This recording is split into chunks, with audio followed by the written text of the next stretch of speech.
जाएगा, नहीं दिए। लाचार होकर के 2022 में मैं पटना उच्च न्यायालय में एक रिट याचिका दायर किया, जिसमें हमें जो अनुभव हासिल कर लिए हैं उनको आप प्रमोशन क्यों नहीं दे रहे हैं? लंबे स्थिति समय अभी से पटना उच्च न्यायालय में है। हमारे साथ बात करने के लिए नियोजित शिक्षक स्नातक ग्रेड के अध्यक्ष पिंटू जी मौजूद हैं। देखिए, एक तरफ सक्षमता परीक्षा को लेकर बिहार सरकार का एक और पॉलिसी आया है कि जिसको जहां मन वहां जा सकते हैं सक्षमता के लिए। मैं बात कर रहा हूँ बिहार में 1,87,000 के आसपास सर सक्षमता वन द्वारा जो शिक्षक क्वालिफाइड के उन लोग की ट्रांसफर पॉलिसी नई आई है कि भाई ट्रांसफर कैसे क्या कुछ करना है। साथ ही बीपीएससी वाले भी इसमें आते हैं, लगभग सर 2 लाख बीपीएससी वाले हैं, जिसमें साल 2 साल भी नहीं हुआ है, लेकिन उनको भी कहा जा रहा है कि ट्रांसफर पॉलिसी का सुविधा दिया जाएगा। कल पटना उच्च न्यायालय में केस फाइल होने जा रहा है। अब मैं क्यों बोल रहा हूँ ये सब कुछ बात करने के लिए हमारे साथ स्नातक ग्रेड के अध्यक्ष पिंटू जी मौजूद है। सबसे पहले तो सर द टाइम के भारत में बहुत बहुत स्वागत। इसलिए आपके चैनल के माध्यम से बिहार के तमाम नियोजित शिक्षकों को मेरा नमस्कार। और मैं बता देना चाहता हूँ कि मार्च महीने में विशिष्ट शिक्षक नियमावली के तहत जो सक्षमता वन का परीक्षा हुआ था उसका परिणाम आ गया था मार्च महीने में। ठीक है, लगभग अब साल होने जा रहा है, दिसंबर का महीना आने वाला है अब, है ना। अब समझ लीजिए मार्च का परिणाम है और ये दिसंबर महीना आने वाला है और अभी तक इन शिक्षकों का सरकार द्वारा पदस्थापन नहीं किया गया। ये एक बहुत बड़ी विडंबना है। विशिष्ट शिक्षक नियमावली 2023 में बनाई गई, उसी नियमावली के कंडिका में सरकार तो कह ही रही है कि जिसको जहां मन वहां जा सकता है, जिस विद्यालय में वहां जा सकते हैं, सारा सुविधा कर्मचारी का दिया जाएगा। जितने भी लोग हैं 1,47,000 का शेड्यूल भी कल सर जारी कर दिया गया, जिसमें TRE 3 वाले हो या फिर सक्षमता पास वाले हो या फिर बीपीएससी वाले सब शिक्षक। देखिए, कहना और करना दोनों अलग अलग चीज होता है। हमने कुछ कह दिया और किया कुछ नहीं, तो दोनों बहुत अलग अलग चीज होता है। कल किस बात को लेकर उच्च न्यायालय में केस फाइल करने जा रहे हैं, मंडे को सॉरी? मैं स्पष्ट बता देना चाहता हूँ कि विशिष्ट शिक्षक नियमावली 2023 के तहत वैसे शिक्षक जिन्होंने अपनी प्रतिभा के द्वारा अपना जिला प्राप्त किया है, वैसे शिक्षकों को उस जिला में भेजा जाए, तो उस जिला में उसे पदस्थापित किया जाए। विशिष्ट शिक्षक नियमावली 2023 में ही सभी शिक्षकों के पदस्थापन की सारी व्यवस्थाएं उसी नियमावली के कंडिका में स्पष्ट लिखा हुआ है। उनके लिए कोई अलग से नियमावली या संशोधन कुछ भी करने की आवश्यकता ही नहीं है, क्योंकि ऐसे भी देखिए कोई अगर गेम प्रारंभ हो जाता है। अच्छा, इसमें बीपीएससी वाले भी? बिल्कुल, बीपीएससी को बताइए, आप उनका स्थानांतरण करना है ना। बीपीएससी की जो शिक्षक हैं TR 1 या 2 के, तो उनको स्थानांतरण करना है। विशिष्ट शिक्षकों का पदस्थापन करना है। स्थानांतरण और पदस्थापन दोनों अलग अलग चीज है, लेकिन सरकार यहाँ दोनों को एक साथ मिला करके लीगली तौर पर गलत काम कर रही है। और बीपीएससी के स्थानांतरण के चक्कर में बलि का बकरा विशिष्ट शिक्षक बनते जा रहे हैं, और यही कारण है इनके विलंब का। नीतीश कुमार जी का तो कहना स्पष्ट तरीका से पिछले दिनों मिनिस्टर साहब, एजुकेशन मिनिस्टर भी बता ही दिए हैं, शिक्षा मंत्री साहब, कि जिसको जहां मन वहां जा सकता है, सारा सुविधाएं दिया जाएगा। हाँ, ये क्लियर नहीं हुआ है कि सुविधा अभी से दिया जाएगा, कर्मचारी वाला सारा सुविधा दिया जाएगा, या फिर जब ट्रांसफर पॉलिसी एक्टिव होगा, जब ट्रांसफर सारे लोग हो जाएंगे तब दिया जाएगा। ये अभी क्लियर नहीं किया। देखिए, माननीय मुख्यमंत्री जी का यह घोषणा कि जो जहां रहना चाहता है वहां रहे, ये स्वागत योग्य है, मैं इसका तहे दिल से स्वागत करता हूँ। केस क्या चीज का? लेकिन जो दूर दराज लंबे अरसे से पदस्थापित शिक्षक हैं, जो 300, 200, 400 किलोमीटर, 500 किलोमीटर तक की दूर जो शिक्षक पदस्थापित हैं, उन्होंने विशिष्ट शिक्षक नियमावली में बढ़ चढ़ करके हिस्सा लिया था कि इस नियम के तहत हम अपना घर चले जाएंगे, अपने जिला में चले जाएंगे। वैसे लोगों ने 3 जिला का विकल्प मांगा गया था, उसी की कंडिका 3 में स्पष्ट लिखा हुआ है कि परीक्षा देने वाले 3 जिला का चयन करेंगे, प्रतिभा के आधार पर आपको जिला अलॉट किया जाएगा। सभी शिक्षकों को जिला अलॉट भी हुआ, सभी लोगों ने, हमारे बिहार के शिक्षकों ने अपनी प्रतिभा का परिचय दिया और मैक्सिमम शिक्षक पहला विकल्प हासिल भी किए, प्राप्त भी हो गया। पहला जिला जब प्राप्त हुआ तो ऐसे शिक्षकों को प्रथम जिला में इनको पदस्थापित कर देना चाहिए था। लेकिन अब इन शिक्षकों को पदस्थापन करने की बजाय ये टियर 1 और 2 वाले शिक्षकों को इन्हीं के साथ समाहित करते हुए अलग से एक नई स्थानांतरण पॉलिसी लाई गई, एक कमिटी बनाया गया। मैं पूछ रहा हूँ सरकार से कि हमारे लिए तो विशिष्ट शिक्षक नियमावली जब पहले से ही बनी हुई थी, तो हमें आप उस नियमावली के तहत पदस्थापित करते, लेकिन अब बीपीएससी वालों के साथ ला करके हमें क्यों विलंब करते जा रहे हैं, और आज तक हम पदस्थापन के इंतजार में बैठे हुए हैं।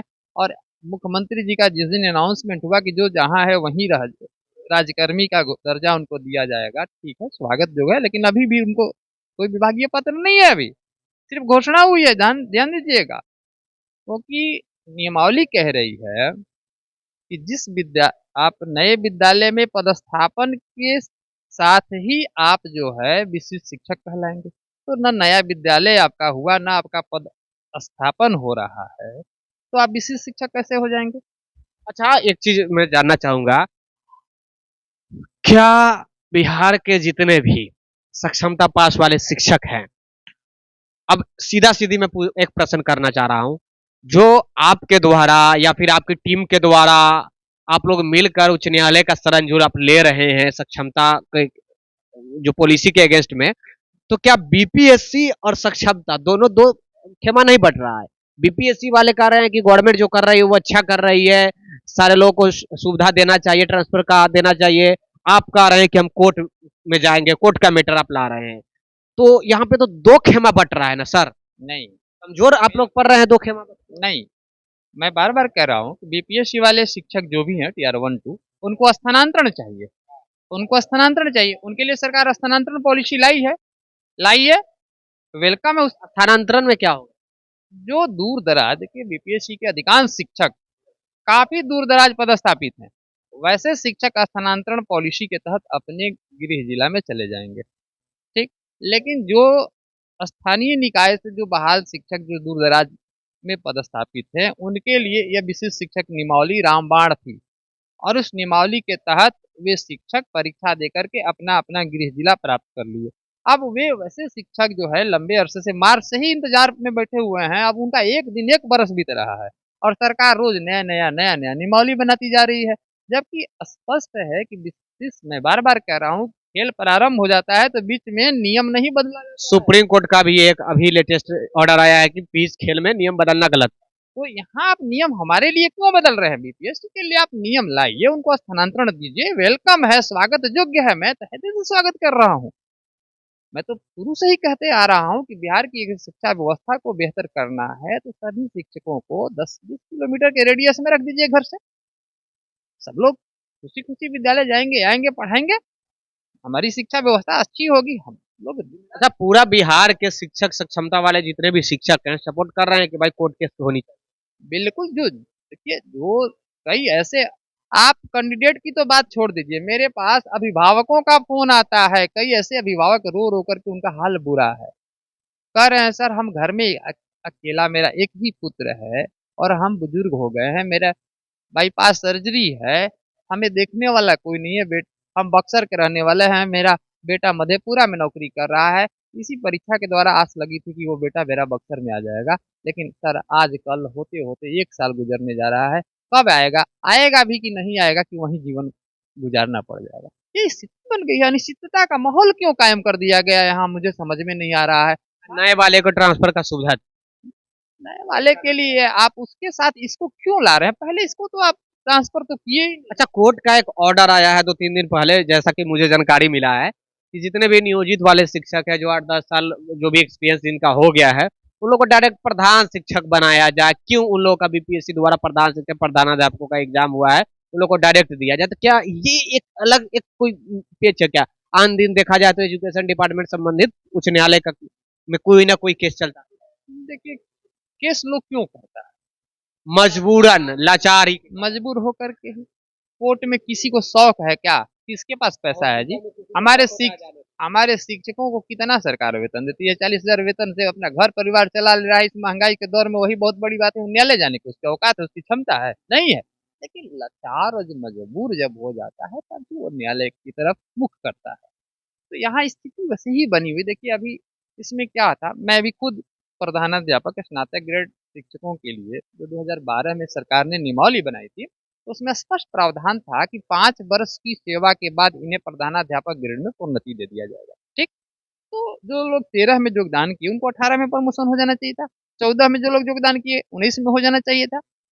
आज समझ लीजिए 2024 आ गया, जब एक ही नियमावली की एक कंडिका के तहत आप शिक्षकों पर अनुशासनात्मक कार्रवाई करते हैं, उसी कंडिका में न है अनुशासनात्मक कार्रवाई, तो वो तो हो जाती है, लेकिन उसी कंडिका में प्रोन्नति देने की बात है तो वहां आप क्यों साइलेंट हो जाते हैं, मौन क्यों हो जाते हैं?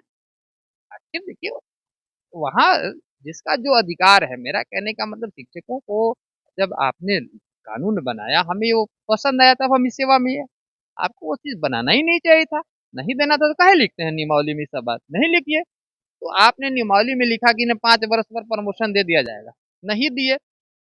लाचार होकर के 2022 में मैं पटना उच्च न्यायालय में एक रिट याचिका दायर किया, जिसमें हमें 2024 के मार्च में, हमारे 12 मार्च में हमारे पक्ष में फैसला आया कि इन शिक्षकों को 5 वर्ष की सेवा जिस तिथि को पूरी हुई है, उसी तिथि से समस्त लाभ प्रदान किया जाए। सरकार ने उसका जवाब जो है लगाया, कहा कि हम प्रधान शिक्षक के रूप में एक नई नियमावली ले आए हैं, वही इनका प्रमोशन है। जबकि प्रधान शिक्षक की जो परीक्षा हुई है वह 1 से 5 के शिक्षकों के लिए है, स्पष्ट है। तो 6 से 8 का जो शिक्षक है जिसको ग्रेजुएट ग्रेड या टीजीटी संवर्ग में वो आता है, वह 6 से 8 से वो 1 से 5 में जाएगा तो वो प्रमोशन है या डिमोशन है? डिमोशन। तो सर इन अधिकारियों को ये भी नहीं पता है कि यह प्रमोशन है या डिमोशन है। सिंपल से एक आम आदमी से भी बात किया जाए कि 6 से 8 के बाद वो 1 से 5 में जा रहा है तो वो प्रमोशन हो सकता है? एक आम व्यक्ति भी कहेगा कि ना वो तो नीचे का हो गया पद। सिंपल सी चीज है। दूसरा जवाब इन्होंने लगाया कि विशिष्ट शिक्षक के रूप में अब इनकी हम नियुक्ति कर रहे हैं, विशिष्ट शिक्षक के रूप में प्रोन्नति का प्रावधान है, क्योंकि वो भी गलत चीज है। अरे विशिष्ट शिक्षक तभी बना भी नहीं बनेगा, उसमें प्रमोशन के बाद तो वहां से शुरू आप कर रहे हैं, तो ये कोई जवाब नहीं है। फिर इसको बाद उनके जवाब से पहले ही, क्योंकि 3 माह से ज्यादा इनका विलम्ब हुआ था, इसलिए हमने एमजेसी में इसको डाल दिया है। मेरा अभी एमजेसी में प्रधानाध्यापक केस चल रहा है। इसी बीच औरंगाबाद के कुछ साथी जो हाई स्कूल के थे, उन लोगों ने प्रमोशन को लेकर के याचिका दायर किया। किसी भी विभाग में देखिए, मैं नहीं कर रहा हूँ, सभी विभाग में, बिहार सरकार के जितने भी डिपार्टमेंट है, आधी सीट प्रोन्नति से भरने का प्रावधान ही है और आधी सीटों पर डायरेक्ट बहाली होता है।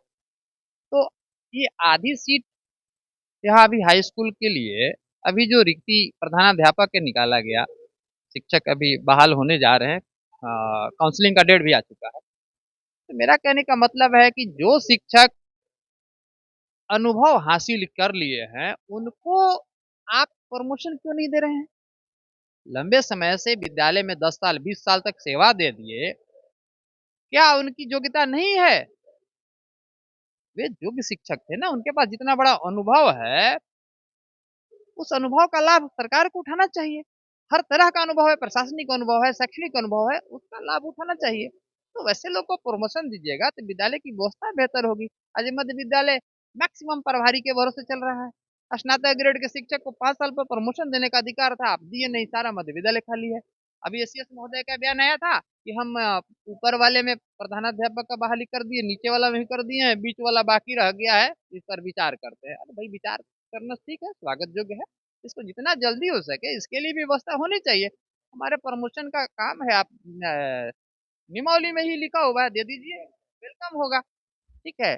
और कुछ सीटें जो है आधी सीट पर आप परीक्षा ले लीजिए। पे बात किया जाए ना है ट्रांसफर पॉलिसी को लेकर अभी भी ये लोग नाखुश है। अब क्या कुछ अपना आपका प्रतिक्रिया है, तमाम बिहार के नियोजित शिक्षक अपना प्रतिक्रिया कमेंट बॉक्स के माध्यम से जरूर बताइएगा। जो भी जानकारी था मैं देने का प्रयास किया हूँ। द टाइम्स ऑफ भारत से जुड़ जाएगा, द टाइम्स ऑफ भारत ही है भैया जो सटीक खबर और विश्वसनीय खबर उच्च न्यायालय में हो या फिर कहीं भी जाकर एजुकेशन डिपार्टमेंट में हो या फिर सचिवालय में जाकर दिखलाने का प्रयास करती है। अभी हमारी उपस्थिति पटना उच्च न्यायालय में है। सर का एक बहुत बहुत धन्यवाद सर बात करने के लिए हमारे साथ। थैंक यू, जय हिंद।